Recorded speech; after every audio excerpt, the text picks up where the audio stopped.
दिलवा के बात करो मिल के हम प्यार करो मन तोरी जितना का तोरा प्यार में भइल बहारा सुनत एतना का जाने पानी हो बोल छोड़ के तना हो तोरा प्यार में भइल बहारा सुनत एतना का जाने पानी हो बोल छोड़ के तना बवंडर पूरा यूट्यूब संतान बना दूंगा। हितेश कुशवाहा काहे तू हमके सतावेलू मिले ना जल्दी से आवेलू फोन करके झूठे बतियावेलू अच्छा भीतर से मन बहकावेलू हनु बाबू सोना जानो तू कहीं खाई ओ जगह तारो हमके कहीं रही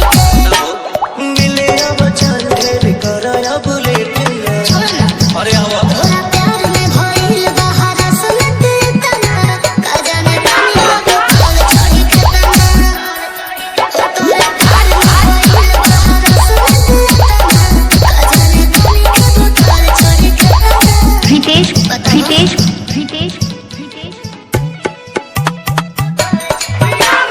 कुशवाहा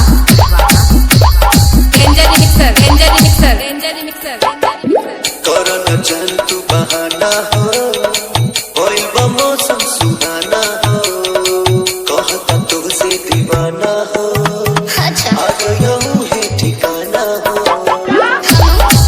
सुनो साथी को तुम तो निवेट करो हो छोड़ प्यार मेरी याद को परेट करो हो देवे दिला सा खाली कर तारू भेट ना तोरा प्यार में भइल बहारा सुनत एतना का जाने पानी हो बोल छोड़ के तना हो तोरा प्यार में भइल बहारा सुनत एतना का जाने पानी हो बोल छोड़ के तना कुशवाहा